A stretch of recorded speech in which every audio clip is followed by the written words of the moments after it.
Hello,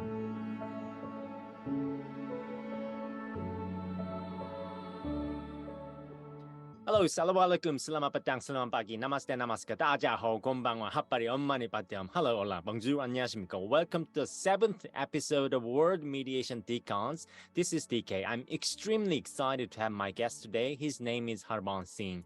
Malaysia is the most globalized Islamic country, Wall Street of Islamic finance, Mecca of halal industry, the only Asian country which overcame Asian financial crisis without IMF's support.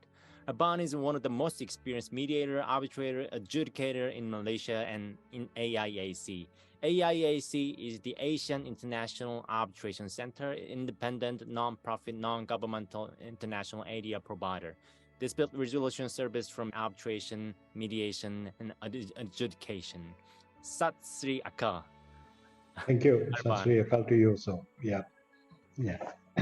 So I'm honored to be invited, although I don't recognize myself as a deacon, but I've been involved in this dispute resolution for 30 years or so, you see. So in that sense, maybe what I do is I always try to share my experiences. That's what we can do. Because one thing about mediation, you have to consider, there is no set pattern.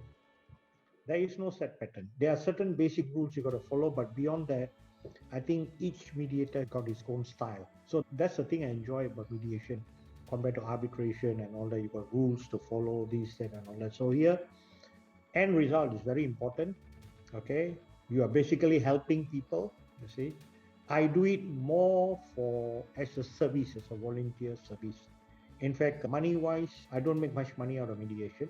Okay, but I have nothing to complain about because I think it's something which helps me to contribute back to society.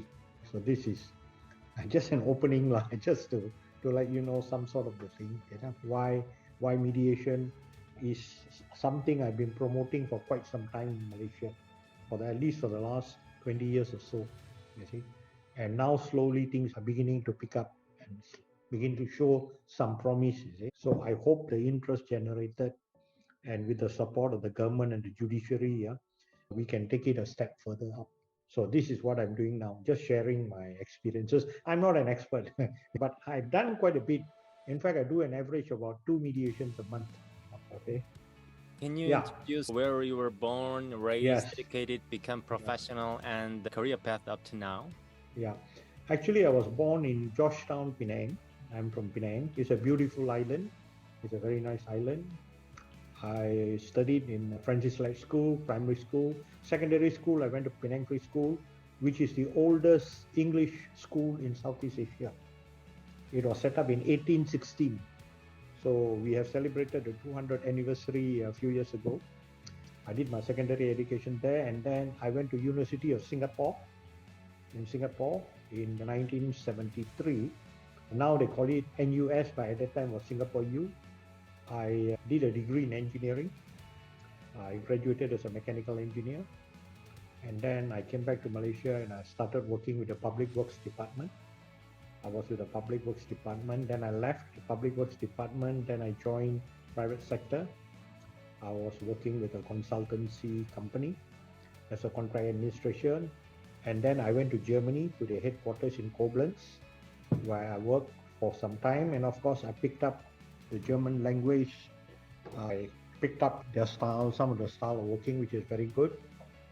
And after that, I came back to Malaysia. I went back to engineering again. And my first experience with dispute resolution came when I was working as an engineer. In Malaysia, the professionals, architect, engineers, and all that also administer the construction contract.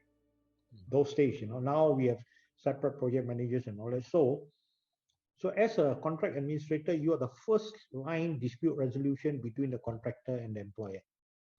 So you are supposed to act independently and you make a summary decision and they will follow in the interim.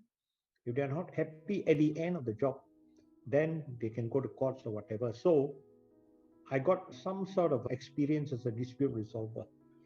But then what I found was, as the country was progressing, contracts became very legal. So even for you to resolve dispute, you must have some legal knowledge. That was when I decided to do law, but I couldn't afford to go full time. because I had a family to support and all that. So what I did was I enrolled for the University of London external law program. So what I used to do, I used to study in Malaysia and used to sit for my law exam in UK. I graduated with my second class upper honors. I got a place to do my bar practice, my bar exam in UK, one of the Inns of Court, but I couldn't afford to go. So instead of that, I did the local certificate of legal practice that is run by the Malaysian government. So I did that, I got through, and then I chambered. I took no pay leave. I chambered for 9 months. I became a pupil. I did my pupillage. I was called to the bar in 1995. But unfortunately, the problem is nowadays professional practice, I do not know how it is in Korea and all that. In Malaysia now, especially in the 90s, you need multidiscipline. Single discipline is very difficult to survive. So I had my engineering, I had my law. So I didn't want to do pure law. I wanted to do construction law. And at that time, construction law was not well developed. So there were only very few firms doing, and they were dominated by very strong personalities. So I had no choice. I then went back to engineering. But while doing engineering, what we realized was a lot of professionals, they handle contracts but have no knowledge of contracts. So the board of engineers approached me, asked me whether I can start doing training, train people on basic principles of law, contract and all that. So while I was doing that, the first one I started doing was I started doing arbitration, because arbitration that time was, other than court, was arbitration. But I could only do small matters because when you start off, so I was doing arbitration. And then I found arbitration was a bit slow. And I got interested in other things. Like, for example, I got very interested. I used to do a lot of expert determinations. And then I found there was something called adjudication. UK had just started adjudication. So I got very interested in it. I got my qualifications. Okay. And then at the same time, I found that while I was working as a lawyer, we had in Malaysia, we have to do what we call free legal work in a part of the legal aid. So after I started working as an engineer, I wanted to be in touch with my law. So I used to do a lot of free legal aid work. And one of the areas I found where I could do things cheaply and this, that, and all that was, I used to talk to people, why don't you settle? I help you to settle. And that's the way we settle. We never used to use the word mediation. So basically, I help you to settle. I'm the third party, I'll talk. And somehow I used to find it was quite effective. So I was not only doing construction, but I started doing a lot of family law, because we got a lot of family law issues. And of course, the other issues we have, Malaysia has got different races, community disputes between one race and another, religious between one and another and all that, which are very sensitive issues. So you can go to court, but the publicity it generates and all that stokes a lot of other fears. Whereas in mediation, you keep quiet, you solve it out and you move on. So I started doing that. But there was no money in it. There's no money in it. And of course, a lot of the lawyers very worried about mediations. They wanted cases to go to court, because mediation, you don't need lawyers actually.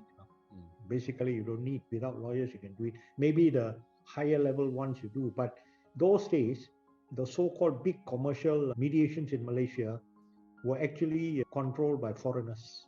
Because Malaysia, we don't have faith in Malaysians. So Westerners or even Singaporeans, so never had a chance to do big commercial cases. But small construction-related, family, community, and even some insurance matters, managed to do that. So in parallel, I was doing arbitration, I was doing that. And then about 20 years ago, I decided to come out on my own. I didn't want to work for anybody anymore. I wanted a bit more flexibility. So I came out on my own. I'm a one-man show, okay? So basically, I've been doing training. I do some arbitration, I do adjudication, I do mediation, I do expert determination. I also do something called dispute resolution advisor, okay? So things like that, different forms of, and used to be mainly in construction. And then what happened when COVID came in, everybody got very badly hit. So Malaysian government set up for the construction industry a mediation board to do COVID cases. Actually, I never went there because to me, I certainly felt that with my knowledge, I could help people. So I wanted to do pro bono work. but I don't want to be attached to anybody. Because in Malaysia, the problem is everybody has got their own panels. AIEC got a panel, I'm on their panel. The Institution of Engineers got a panel, I'm also on their panel. So we have Malaysian Institution, they got a panel. So different people got panels. But what I found was the average man in the street, he's very scared of this kind of formal organizations, and they are very scared of lawyers. Mention a lawyer, everybody gets scared. So you have to keep it very informal. So I started doing very small disputes, construction related, subcontractors, main contractors, and all that. Then slowly I found that COVID caused a lot of family issues, a lot of domestic violence, a lot of this and that. So by word of mouth, because I work at a very low level, I don't work at high level, low level. And low level is where there's a very demand for this kind of issue. So low level, word of mouth, people got to know me. So they used to call me up, can you do it? And because of COVID, I had no choice, but I had to do it like online. So I either use WhatsApp or I use Skype to do that. So earlier days, I used to do that. So the thing is, I do pro bono for them. That's my service. But in the meantime, I've also done some big ones like construction, big companies. And that one, I charge my standard rate, basically. I've done one or two where the courts have pushed down the mediation to people like that. So there I charge a reasonable fee. But other than that, I do an average about 2 mediations a month pro bono. And normally I do it over a weekend. And most of my mediations last 1 or 2 days, not more than that. You see? And so far, from my feedback I get, the success rate is about 60 to 70%, which is, I feel, is very good, where they honor the thing and they move on. So this is some sort of my background, right? All I can say. So in terms of training, I have been training arbitrators, I've been training adjudicators, I still do, but I also train mediators.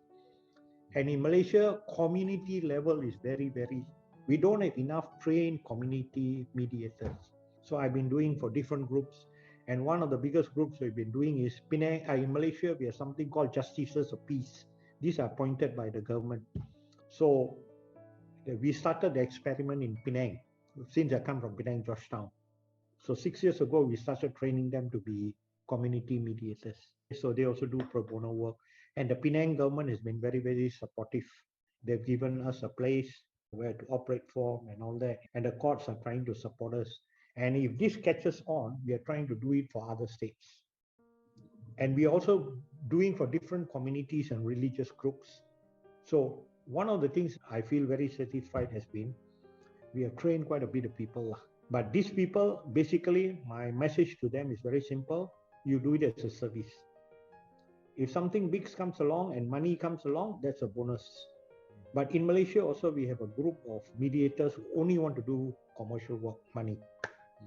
I don't blame. I don't want to be judgmental. It's up to individuals. But I feel our community, Malaysia is a developing country. We, at a very lower level, people are very poor. They've got a lot of problems. Okay? And if we can help them to solve it at a very minimal cost, I think this is what we can contribute to society. So this is about a bit of my background. Wow, it's huge. I really respect your wide spectrum from the very small cases to the large cases. You spend quite much time on pro bono work, and fundamentally your skill is based on construction, engineering, and you are purely Malaysian. Yes. My father is from Punjab. Now he's divided between Pakistan and India. He came to Malaysia with the British Army. He was with the army. After the war, we settled down there. So we were all born in Penang. So I'm born and bred in Penang. And that is where I would like to retire one of these days. You should visit it one day. It's a very nice place. Very historic. We got a UNESCO Heritage Center in the old part of the town. It's a very nice place. Very nice beaches, very nice hills and all that, very nice climate. So I'm a true Penangite, as we call it. So your parents from Punjab? Yeah, my parents are from Punjab. So I'm here, do whatever we can do. But because this is what my father told me long time ago, what we are because of our society. And then we must give back to society. We earn a living, yes, I earn a living where you can. But wherever you can contribute, you contribute. And this is my only way. I don't have any other ways. I've written some books, I do some courses and this and that. So if you can give, you can give. And mediation is one area where I found I can do my best, because that's where the demand really is at the moment, as I said, and it will continue to be like that. And the other thing in Malaysia also, what we happen, I do not know whether you're aware, we have a lot of foreign workers in Malaysia, and a lot of them are undocumented. A lot of them have got problems. They can definitely not go to the law, but still somebody got to help them to solve their problems, isn't it? After all, the human beings, isn't it? So this is where the so-called community mediators and dispute resolvers can help out, can contribute. This is some sort of a background. And at the first time, I misunderstood you were Muslim, but you were Sikh. And Sikh is very interesting and very large society in the world, maybe fifth largest religion. Yeah, it's fifth largest. But in Malaysia, we have only about 100,000 of us out of the population of about 33 million. But our religion, the central concept is you have to do what we call seva, volunteer, free volunteer. Like even now, the thing happening in Turkey, they've gone round, we have the free food, this, that, and all that. So in any way you can contribute back to society, that's what the religion emphasizes on. So I cannot do in any other way. So I try to do in my way. And there's nothing to be proud about or egoistic about, because it is part and parcel of compassion, empathy, and all that. You do it in different forms. Yes. So I try to do it. That's why nothing to shout about or what. But my message to the young people is, society has built you what you are. You should contribute back to society, because there are always people who are worse off than you. And everybody will have problems in their life. Definitely they will have. So this is one area you can help to resolve without running to courts and bringing this, bringing that into being, because it's very, very stressful. Big corporations, that's another issue. But for individuals, I do mostly with individuals, organizations. So maybe my look at it is a bit different.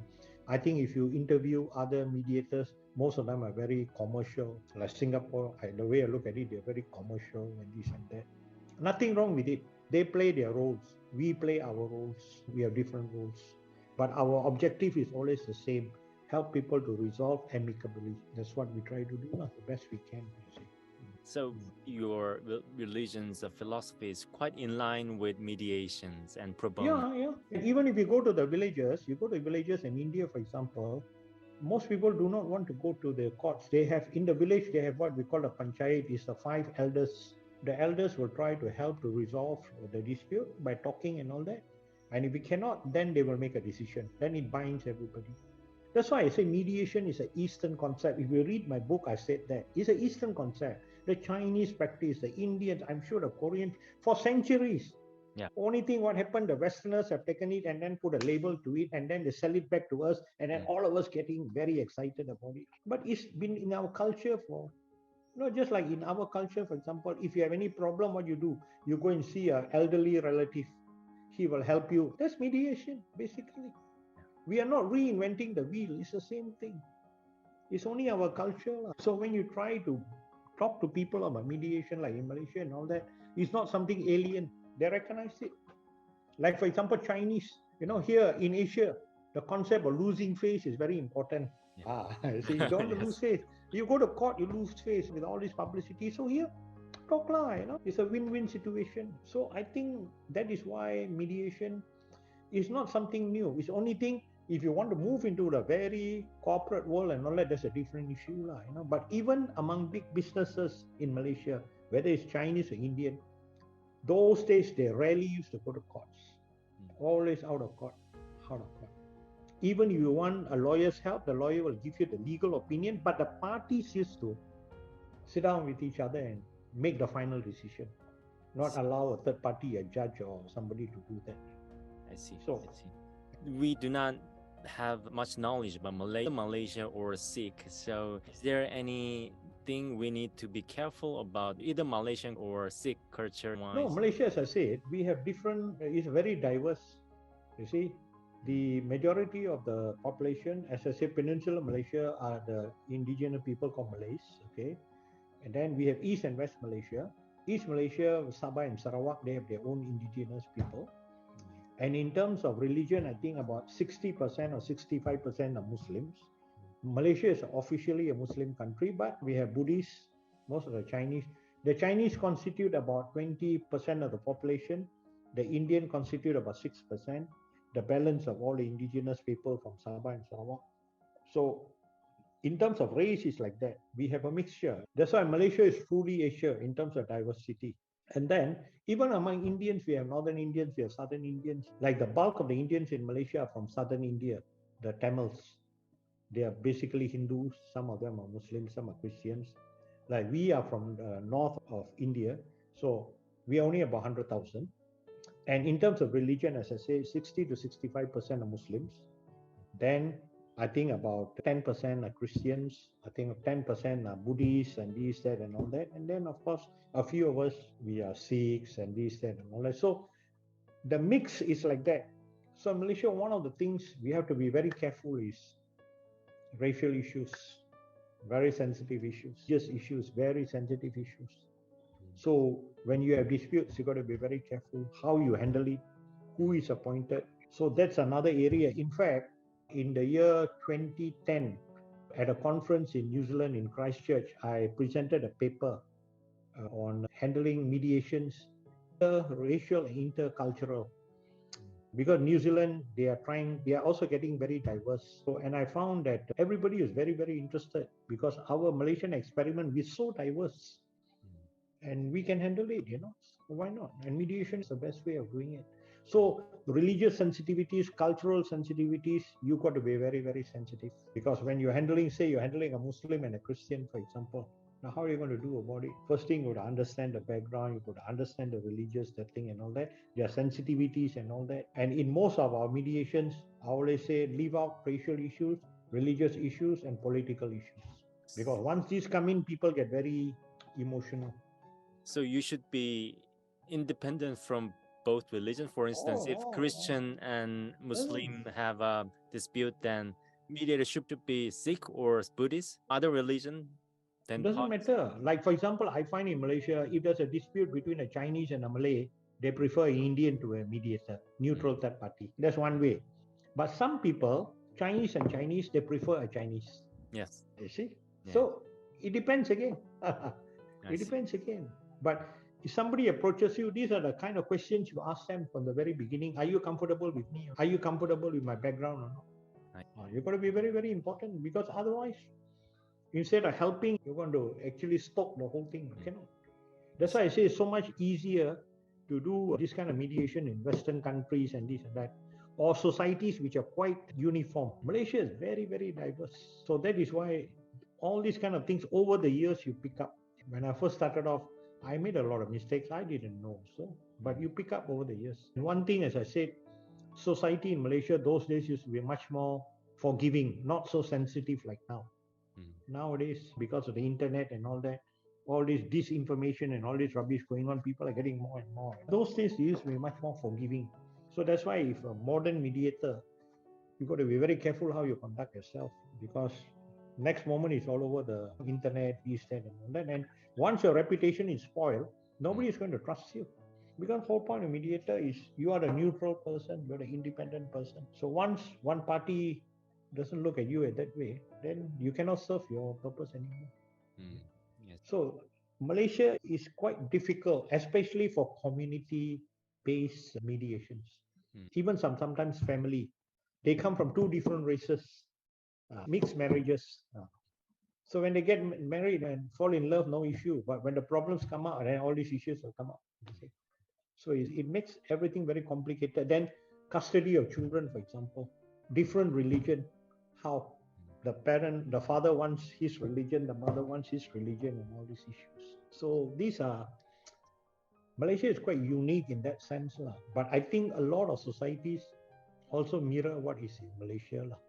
Singapore is one. The only thing Singapore, I think the non-Chinese population is not so high compared to Malaysia. And Malaysia, like East Malaysia, we are the natives there who have been living they have their own customs, they got their own everything. So, like for example, for me from West Malaysia to go to East Malaysia, I got problems because I don't understand their culture.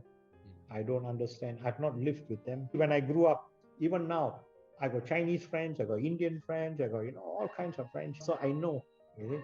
But East Malaysia, we have not been mixing much, so we do not know. You see? So these are the kind of problems you face. But ultimately, it's up to the people whether they view you as somebody neutral and whether they view you as somebody really helping them to solve the problem. You cannot use your own racial and your religious filter to look at them and do judgments. I think if you do that, then I think the whole thing is a failure. But on a commercial level, it's a different ball game again. I think commercial level is a lot more easier than on a lower commercial family and all this kind of way. I see. Malaysia is very diverse.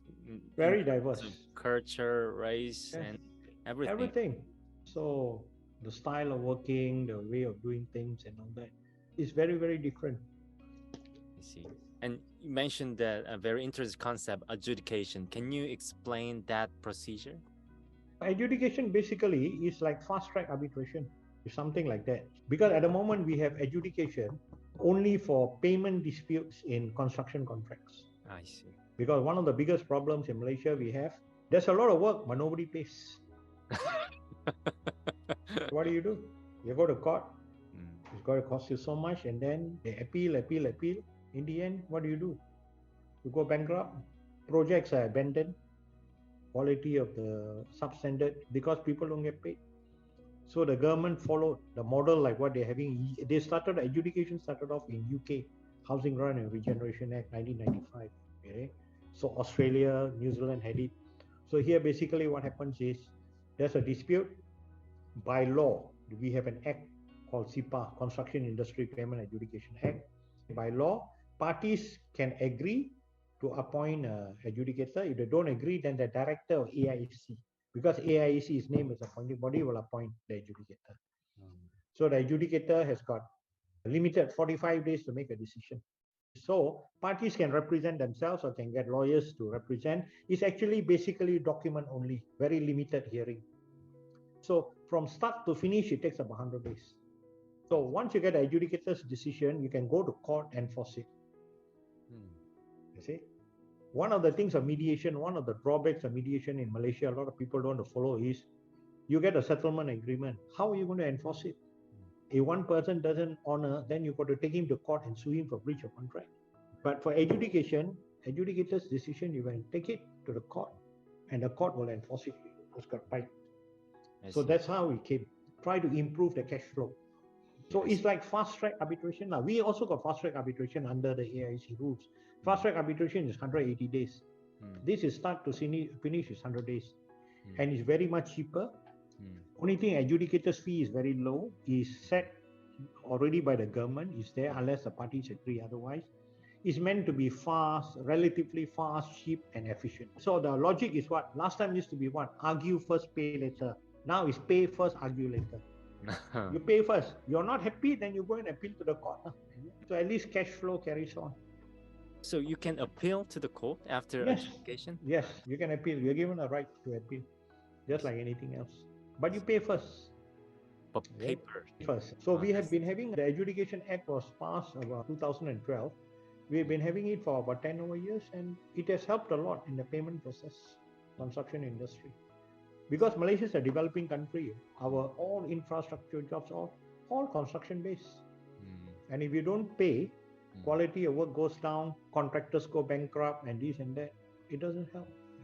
The reason why mediation settlement cannot be enforced is, we got a Mediation Act that came in at the same time as the Adjudication Act in 2012. But our Mediation Act is written in very permissive language. So there's no compulsion, there are no sanctions. So this is what we are trying to do now, trying to see whether we can make it similar to what we have for adjudication, where, when people are scared that there's bite, you get a settlement agreement, they will honor it more. But the positive thing happening in Malaysia is what? Is the courts, our Chief Justice issues from time to time what we call practice directions. So one of the practice directions they said is, because Malaysian courts have started doing mediations, but they are court annex mediation. So what happened is normally for civil matters at the moment.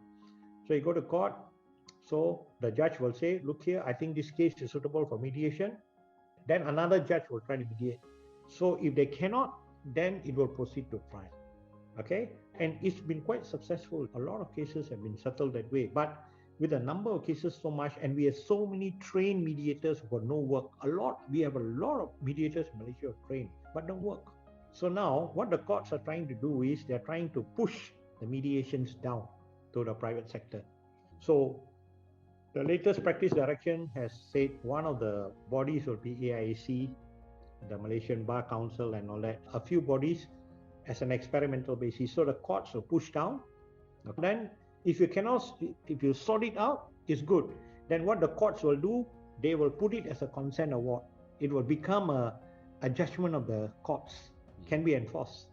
Now, if there's no settlement agreed, then the courts will hear it as a case. So this is what the practice direction came about more than 4 years ago because of COVID and other issues that were held up. Now, they are trying to implement it, and I understand the Penang JPs are the first group of fellows in Penang who will be given to a pilot project to try this out. And once this one starts, more cases coming down, mediation will pick up in Malaysia. Is it mandatory for some minor cases? It's up to the court to decide.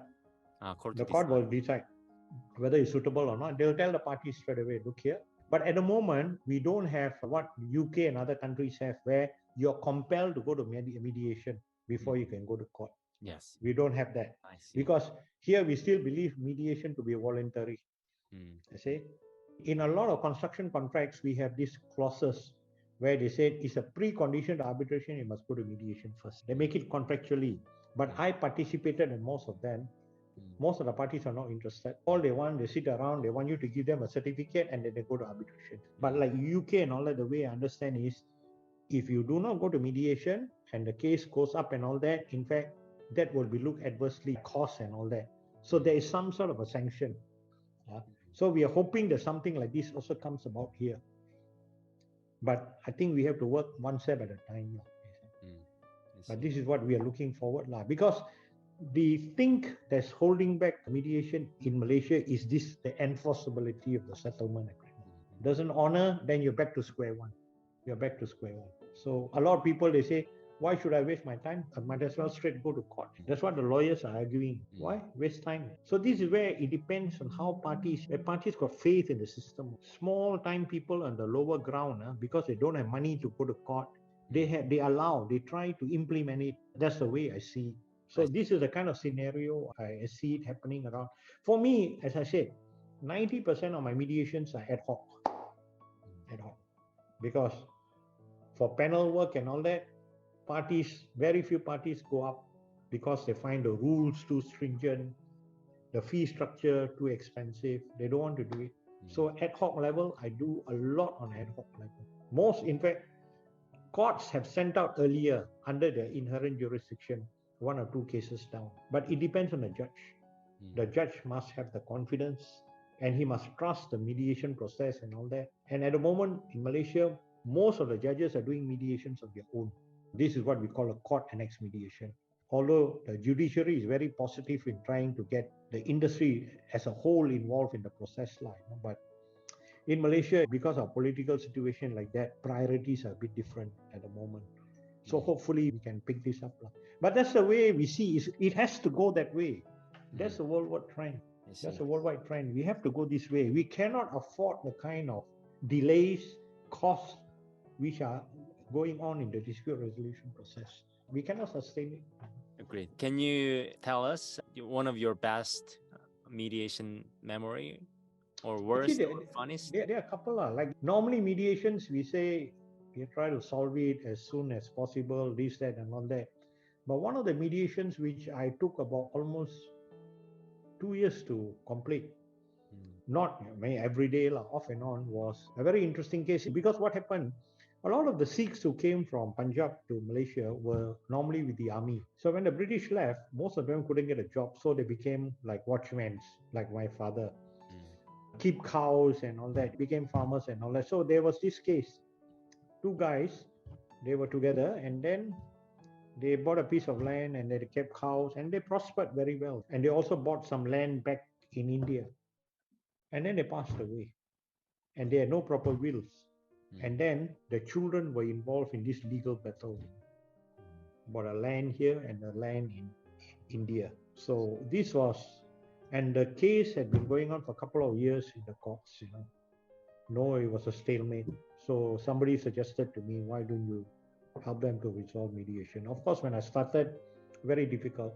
It took me almost about half a year to convince them to start listening and talking. So I did that.